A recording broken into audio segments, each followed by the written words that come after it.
this weekend. I was busy. I was running around, and I actually fell asleep early on Saturday, and then yesterday was Super Bowl Sunday, so I didn't really catch up on anything. Did you watch the Who are game? you rooting for? Denver.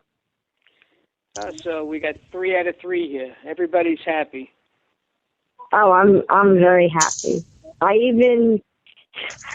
friends, everybody's like betting on Peyton, like if he's gonna say anything at the end about retiring, and I said he's not. I said he's gonna say he's not gonna do that last night. He's gonna wait. First of all, it's a big deal. You know, you call a press conference in a couple of months. You know, in a month or two. You know, you relax. You bask in the glory of a Super Bowl ring and a victory. And Exactly. you talk to your family, which I'm sure he's already done anyway. You talk to but it makes it a lot more positive for him to go out now because he's a winner. You know, you go out on top. And it's like they said during the Super Bowl, I was telling Felix, you know, the only other quarterback to retire after the Super Bowl, and even he didn't make an announcement until later on, was John Elway, who quarterbacked the Broncos. And he's now a part owner of the team. So, you know, puts Peyton in good company. You know, but I imagine in a month or so they'll have a press conference in Denver. It'll be a big deal. You know, they'll retire his number. I'm sure they'll retire his number in Indianapolis also, because for so many years he was such a successful quarterback, you know, with the Colts. And 5 years from now, we'll be seeing him inducted into the Hall of Fame. No, with yesterday's victory, he's the winningest quarterback in football history. He was tied with Brett Favre with 199. Yesterday was his 200th victory. Okay, he holds a lot of records. You know, he's got a couple of Super Bowl rings. You know, he also has one ugly defeat, at least. You know, that one against Seattle, where everybody was wondering what happened to the real Peyton Manning. You know, I mean, it was just a terrible showing. But he has a chance to go out on top, and why shouldn't he? He's 39. He's going to be 40. You know, he has a future in football someplace. He'll probably wind up, because he's charismatic, he'd probably be an announcer someplace, you know.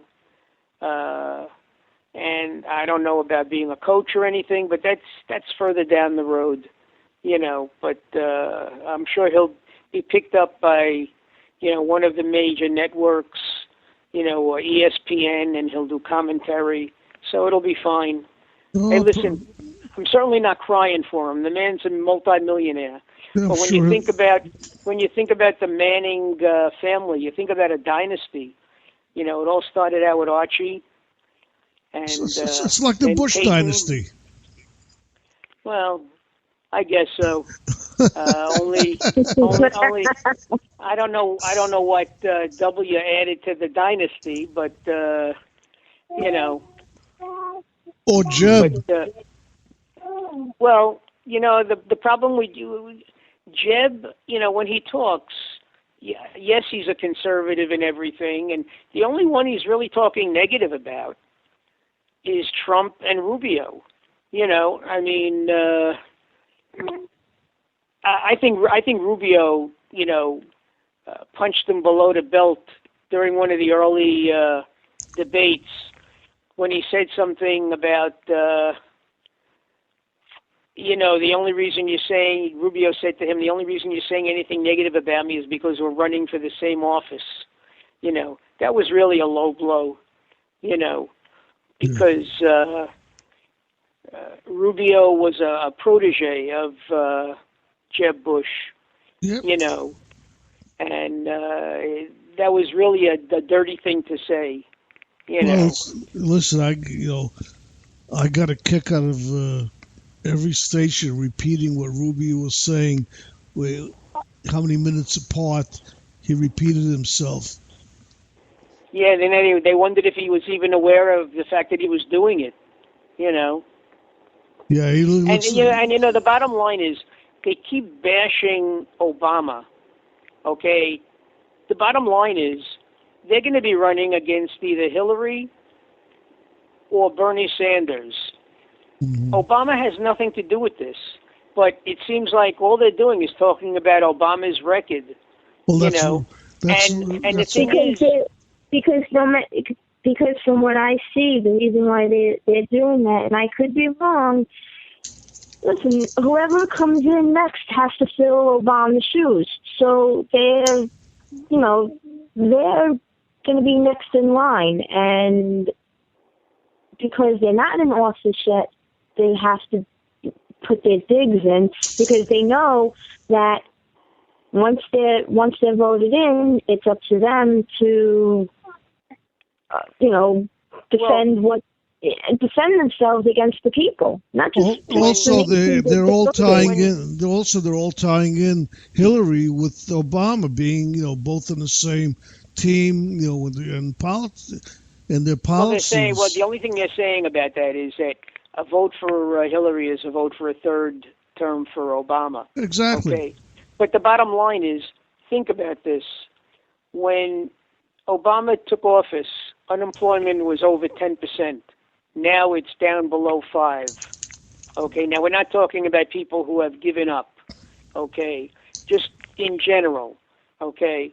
It's down below 5%. The stock market was at 7,000. Now it's at 16,000.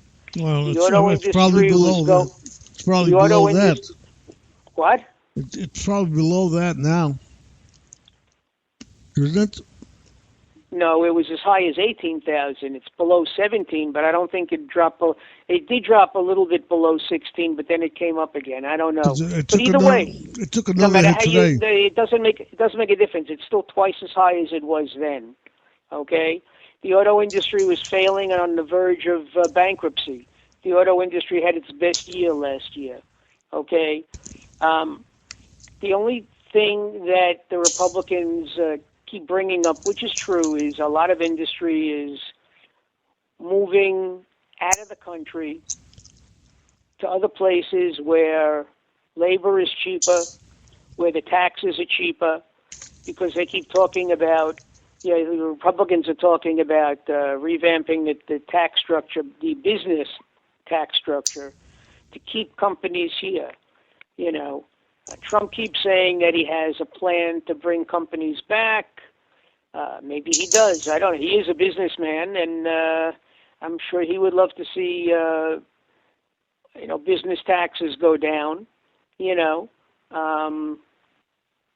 But the bottom line is no matter whether it's Bernie or Hillary, they're going to have a tough time with the Congress because unless the Democrats gain a bunch of seats in the Senate, they're still going to be, the Republicans are still going to control both houses of Congress, which means they're not going to want to do any business with Hillary or Bernie Sanders. Okay?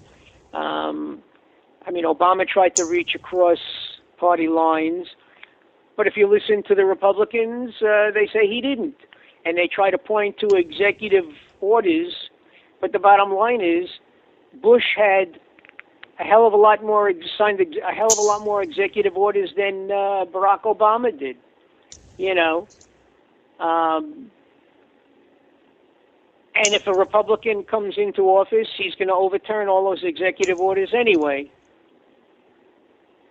And they can't really do anything with Obamacare because the bottom line is the Supreme Court said that it's legal. So what are they going to do? They're going to try to change it or make amendments to it. They can't just tear it up. It's very easy to tell people, "Oh, I'm going to eliminate Obamacare," but what do you have in place of it? I was just about to say, what about the people that can't afford insurance? What do they do? They're going to have to. They'll have to lose their insurance and then every year take a penalty because they can't afford it. It's one thing I'm afraid about having a Republican come into office. With everything that Obama did for the people to afford the insurance. I've always said growing up that the Democrats are always for the people, but the Republicans are for more business. Like You're what you said. 100% right. That's always how it's been. Right. So if Trump, like you said, if Trump comes in, he's going to try to make it a point to have the businesses come back here instead of being out of country. Okay, that's fine and all. Great. That's better for everybody because that brings in jobs back. How does that bring jobs back? Because if you bring companies back in, they need to hire people. Exactly. Yeah, but isn't it the reason why they're out there in the other countries is because it's cheaper to manufacture out there? Right. Well, it is. Yes, but you see, the only thing, a lot of the manufacturing jobs that we lost were all lost because of automation, and those jobs are never going to come back. People who worked in factories and worked on assembly lines, they're never going to get those jobs back because for the most part, you have machines doing that. Everything is automated and computers, But the reason that companies, certain, automotive companies move overseas is because, it's cheap labor, okay? They don't have to pay $35 an hour, whatever it is. They pay pennies on the dollar, for these people to work. Yeah, but a lot of companies are just moving out completely out of the States because of the taxes. And they hide a lot of money outside of the States that they would like to bring in, but the taxes are so high, they leave them out of the country. There's so many billions of dollars that are just outside of the country that they can't bring back in because you would tax them so much to bring their money back in. It's not worth it for them. Well, I can side with that because when I moved to Florida in 2010, the reason why is because Scott's company, the owner of the company, didn't want to pay the taxes in New York because his taxes were really high.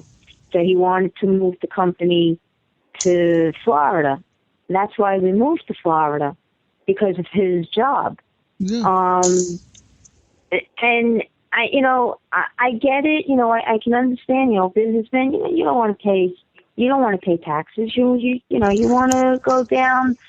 You want less taxes so you can pay out your employees, so you can build your company. And now his company is tremendous. But it's also now they're doing day trading. So it's a win-win. It's a win-win and a win-lose situation because Scott's not even a trader anymore because the commodities exchange is gone. There's no exchange anymore. There's no floor. Yeah, the commodities exchange, I think, that was out of Chicago, wasn't it? Well, the main hub is in Chicago. Yeah. But in Battery Park City is where we had, the New York Mercantile Exchange was in, first it was in the World Trade Center, and then they moved across the street to Battery Park City. And, Scott was there for almost 20 years.